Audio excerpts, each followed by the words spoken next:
खरोखर शांतलिंग रंगनाथ कुंभार, राहणार पेडकडा, तालुका वाशी, जिल्हा उस्मानाबाद.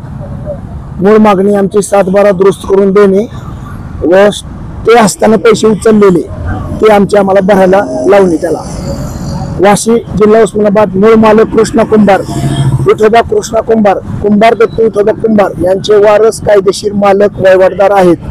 याचे निर्णय लागलेले आहेत. 1307 गुलबर्गा कमिशनर यांचा निर्णय झालेला आहे. तसेच यांचे दिनांक उपविभागीय अधिकारी भूम यांच्याकडे आम्ही अपील दाखल केले होते. आमचे अपील नामंजूर झालेले आहे.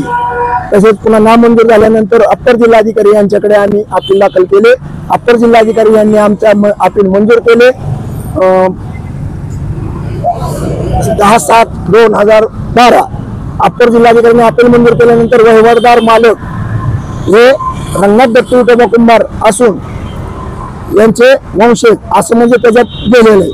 उपविभागीय अधिकारी भूमी यांनी अर्ज जिल्हाधिकारी उस्मानाबाद रंगनाथ दत्त कुंभार मालक वहिवाटदार केले व त्याच्यानंतर शांतीलाल चंद्रलाल बोराना कमिशनरकडे अपील केले आणि कमिशनरकडे अपील केल्यानंतर त्यांचे अर्ज नामंजूर केला आणि पत्र निघाले जिल्हाधिकाऱ्यांचे मालकी हक्कात नोंद द्या म्हणून.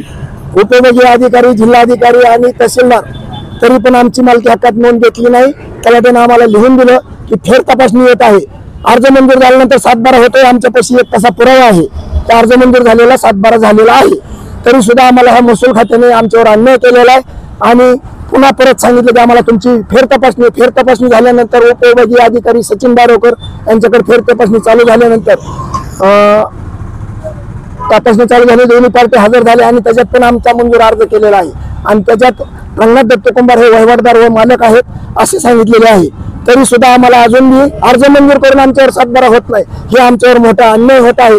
आणि उपविभागीय अधिकाऱ्याच्या नंतर त्यांनी औरंगाबाद हायकोर्ट या ठिकाणी अपील केले 2015ला आणि त्याच्यानंतर त्या हायकोर्टातून त्यांनी अपील त्यांच्याकडे कुठलाही पुरावा नसल्यामुळे शांतीलाल चंद्रलाल बोराना यांनी बाजूला काढून घेतली. त्याच्यानंतर आम्ही सांगितलं 7-12 करा. तरी सुद्धा म्हणले की आमच्याकडे 7-12 होत नाही, तुम्हाला काय करायचं करा असे भाषेला आम्हाला सांगितलं. तर पुन्हा त्यांनी सांगितलं की अजून फेर तपासणी, पुन्हा डबल फेर तपासणी केली. तरी त्यांच्याकडे काही पुरावा नसताना आमच्यावर ही अन्याय व्हायला लागले आहे आणि त्यांचे अर्ज निघालेले असताना सुद्धा फेर तपासण्या करून उपविभागीय अधिकारी कळंब यांनी वहिवाटदार मालक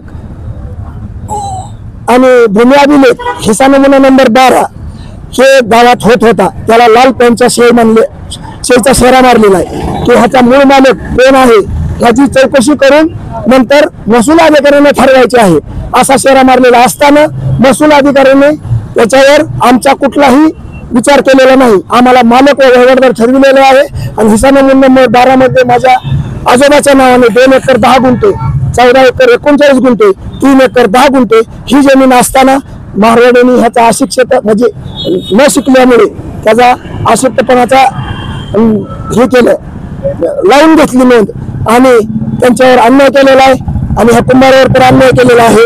अर्ज मंजूर करून कितीतरी घेतलेले तरी सुद्धा आमचा अर्ज मंजूर होत नाही आणि 7-12 करीत नाहीत. म्हणून आम्ही आज उपोषणाला बसलेले आहेत आणि भूम न्यायालय दिवाणी यांच्याकडून सुद्धा अर्ज मंजूर झालेला आहे आमचा. ह्याच्यावर सुद्धा हे 7-12 करायला तयार नाहीत. मग गरीब माणसांनी करायचं काय आणि कुठवर फेर तपासण्या करायच्या. उपविभागीय अधिकारी खरमाटे साहेब यांच्याकडे आम्हाला अपील करायला लावलं, पुन्हा अजून तुम्ही करा म्हणून. आम्ही अपील केलं तर तहसीलदारांनी नामंजूर केलं, उपविभागीय त्यांनी नामंजूर केलं म्हणजे परत पहिलीला बसविले. म्हणजे ही महसूलवाल्यांनी काय किती अन्याय केला. ह्या भ्रष्टाचारी आहेत महसूलवाले. ह्याचा सगळा कारवाई करावी ह्यांच्यावर ही आमची मागणी आहे आणि जी खरं आहे ती करावं हीच आमची मागणी आहे. आणि परत स्टे असताना पैसे उचलले, कोर्टात शपथपत्र असं दिलं की स्टे नाही, मग त्याला रिकामं सोडायचं आणि आमच्यावर 420 सारखे गुन्हे करायचे आणि 353 सारखे रानात गेलं तर अडवायचं का तर तुमचा 7-12 नाही बाजूला व्हा. मग आम्ही काय करायचं. आम्हाला 7-12 करून घेतल्याशिवाय आणि स्टेचे पैसे भरून घेतल्याशिवाय आम्ही उठणार नाही. मूळ मागणी आमची ही आहे. आमच्यावर भरपूर अन्याय झालेला आहे आणि हे जे माझे सगळे घरातल्या कंपनी सारखे माझे नातलग आहेत आणि आमच्यावर अन्याय झाल्यामुळे ह्यांनी आम्हाला सहकार्य करण्याचे ठरविलेले आहे. ही आमची मागणी करा आणि विक्री करू नये त्यांनी जमीन आणि मोजणीही करू नये ही आमची मागणी आहे आणि आमच्या ताब्यात राहणे आता 35 एकर. हा जे तेरखेड्याचं कुटुंब बसलेलं आहे त्यांच्याकडे महसूलनं दिलेले सगळे, न्यायालयाने दिलेले सगळे पुरावे आहेत.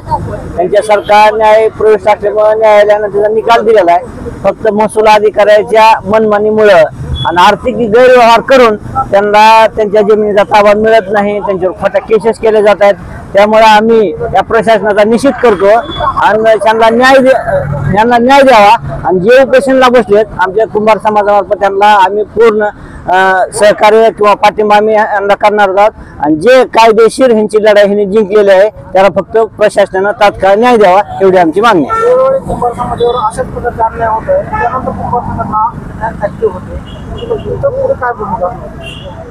कसं आहे, एक तर आमचा समाज लहान आहे, प्रत्येक गावात 2-3 कुटुंब आहेत आणि आमचा असा समाज आहे की पूर्वी कुंभार समाजाला राजा समजलं जायचं आणि गरीब समाज आहे आणि त्यामुळं आमचं आहे तिसरी आम्हाला मिळत नाही. सरकार तर म्हणते तुम्हाला आम्ही गायरान देऊ, तुम्हाला जमीन देऊ, ती न देता आमच्या पारंपरिक अनेक 100 वर्षापासून त्यांच्याकडे नोंद देते. आम्हाला जी दिलेलं आहे त्याच्यावर बी अतिक्रमण केलं जातं. ती राजकीय मुठभर लोक आहेत ती आमच्या समाजाला अन्याय करत आहे. त्यामुळे आम्ही आमचा जे समाज आम्ही मुठभर का असाना पण सत्तेसाठी न्याय मार्गानं लढून त्यांना न्याय देण्यासाठी त्यांच्या पाठीशी उभं राहणार आहोत.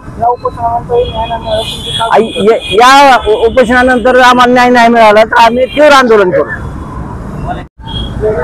तेरखेडा येथील कुंभार समाज बांधव यांच्यावर जो अन्याय होत आहे तर ते अन्यायासाठी आम्ही अखिल भारतीय प्रजापती न्यू दिल्ली राष्ट्रीय संघटनेच्या वतीनं आम्ही त्यांना पाठिंबा देण्यासाठी आणि त्यांना योग्य ते न्याय मिळावा ही आमची भूमिका आहे. आणि खूपच त्यांचं आजपर्यंत जवळजवळ 10 वर्ष होऊन गेले. त्यांना कागदोपत्री 4-4 वेळेस न्यायालयात जाऊन त्यांनी सहनशीलता केलेली आहे. आणि आतापर्यंत त्यांनी आम्हाला सर्वांना भेटले पण त्यांनी शांततेत घेऊन आता आखरी निर्णय घेतले. तर त्यासाठी आम्ही सर्व संघटनेच्या वतीने त्यांच्या पाठीशी आहे अशी मी भूमिका जाहीर करतो. न्याय जर नाही मिळाला तर आम्ही राष्ट्रीय संघटनेच्या वतीनं आम्ही यांच्या पाठीशी राहून तर आंदोलन करत छेडण्यात येतील.